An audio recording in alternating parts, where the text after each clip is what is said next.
दोस्तों नमस्कार, हर हर महादेव। स्वागत करती हूँ आपका अपने इस चैनल में, जिसमें आप सुनते हैं सनातन धर्म से जुड़ी कथा कहानियाँ व अन्य पौराणिक कथाएं और कहानियाँ। आप सुन रहे हैं संक्षिप्त शिव पुराण शतरुद्र संहिता का ये अध्याय। आज इस अध्याय में आप अब सुनेंगे शिव के सुरेश्वर अवतार की कथा, उपमन्यु की तपस्या और उन्हें उत्तम वर की प्राप्ति। नंदीश्वर कहते हैं, सनत कुमार जी, अब मैं परमात्मा शिव के सुरेश्वर अवतार का वर्णन करूंगा, जिन्होंने धौम्य के बड़े भाई उपमन्यु का हित साधन किया था। उपमन्यु व्याघ्रपाद मुनि के पुत्र थे। उन्होंने पूर्व जन्म में ही सिद्धि प्राप्त कर ली थी और वर्तमान जन्म में मुनि कुमार के रूप में प्रकट हुए थे। वे शैशवावस्था से ही माता के साथ मामा के घर में रहते थे और देववश दरिद्र थे। एक दिन उन्हें बहुत कम दूध पीने को मिला, इसलिए अपनी माता से बार बार दूध मांगने लगी। उनकी तपस्विनी माता ने घर के भीतर जाकर एक उपाय किया। उच्च वृत्ति से लाए हुए कुछ बीजों का सिलवर पर पीसा और उन्हें पानी में घोलकर कृत्रिम दूध तैयार किया। फिर बेटे को पुचकार कर वह उसे पीने को दिया। माँ के दिए हुए उस नकली दूध को पीकर बालक उपमन्यु बोले, ये तो दूध नहीं है। इतना कहकर वे फिर रोने लगे। बेटे का रोना धोना सुनकर माँ को बड़ा दुख हुआ।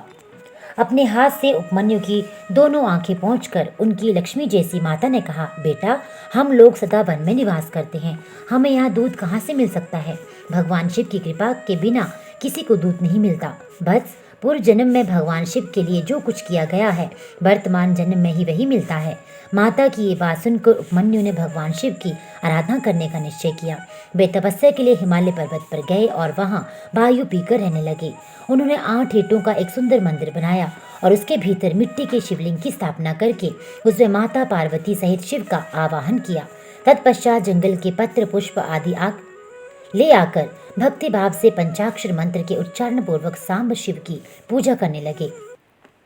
माता पार्वती और शिव का ध्यान करके उनकी पूजा करने के पश्चात वे पंचाक्षर मंत्र का जप किया करते थे। इस तरह दीर्घ काल तक उन्होंने बड़ी भारी तपस्या की। मुने, बालक उपमन्यु की तपस्या से चराचर प्राणियों सहित त्रिभुवन संतप्त हो उठा। तब देवताओं की प्रार्थना से उपमन्यु के भक्ति भाव की परीक्षा लेने के लिए भगवान शंकर उनके समीप पधारे। उस समय शिव ने देवराज इंद्र का, पार्वती ने सची का, नंदीश्वर ऋषभ ने ऐरावत हाथी का तथा शिव के गणों ने संपूर्ण देवताओं का रूप धारण कर लिया। निकट आने पर सुरेश्वर रूपधारी शिव ने बालक उपमन्यु को वर मांगने के लिए कहा। उपमन्यु ने पहले तो शिव भक्ति मांगी, फिर अपने को इंद्र बताकर जब उन्होंने शिव की निंदा की, तब उस बालक ने भगवान शिव के अतिरिक्त दूसरे किसी से कुछ भी लेना अस्वीकार कर दिया। वे इंद्र को मारकर स्वयं भी मर जाने को उद्यत हो गए। उन्होंने जो अघोरास्त्र चलाया उसे नंदी ने पकड़ लिया और उन्होंने अपने को जलाने के लिए जो अग्नि धारण की उसे भगवान शिव ने शांत कर दिया। फिर वे सब के सब अपने यथार्थ रूप में प्रकट हो गए। शिव ने उपमन्यु को अपना पुत्र माना और उसका मस्तक सूंघ कर कहा, वत्स, मैं तुम्हारा पिता और ये पार्वती देवी तुम्हारी माता है। तुम्हें आज से सनातन कुमार तत्व का प्राप्त होगा। मैं तुम्हारे लिए दूध, दही और मधु के सहस्त्रों समुद्र देता हूँ। भक्ष्य भोज्य आदि पदार्थों के भी समुद्र तुम्हारे लिए सुलभ होंगे। मैं तुम्हें अमर तत्व तथा अपने गणों का अधिपत्य प्रदान करता हूँ। ऐसा कहकर शंभु ने उपमन्यु को बहुत से दिव्य वर दिए।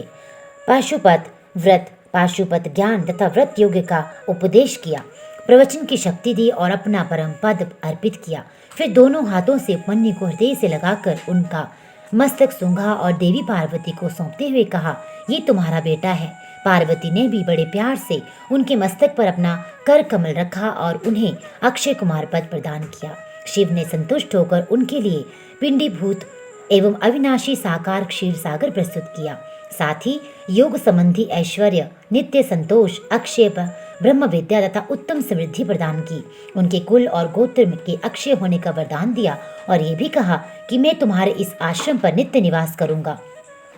इतना कहकर भगवान शिव अंतर्ध्यान हो गए। उपमन्यु वर पाकर प्रसन्नता पूर्वक घर आए। उन्होंने माता से सब बातें बताई। सुनकर माता को बड़ा हर्ष हुआ। उपमन्यु सबके पूजनीय और अधिक सुखी हो गए। तात, इस प्रकार मैंने तुमसे परमेश्वर शिव के सुरेश्वर अवतार का वर्णन किया है।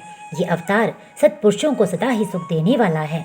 सुरेश्वर अवतार की कथा पापों को दूर करने वाली तथा संपूर्ण मनोवांछित फलों को देने वाली है।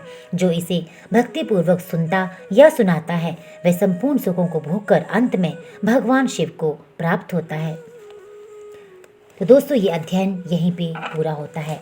आगे के अध्ययन में आप सुनेंगे शिव जी के किरात अवतार के प्रसंग में श्री कृष्ण द्वारा द्वैत वन में दुर्वासा के शाप से पांडवों की रक्षा व इससे जुड़े अन्य अध्याय।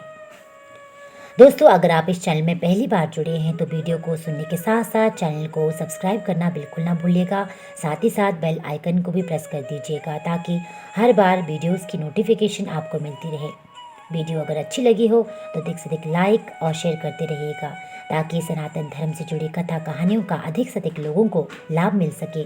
आपका दिन शुभ हो। हर हर महादेव।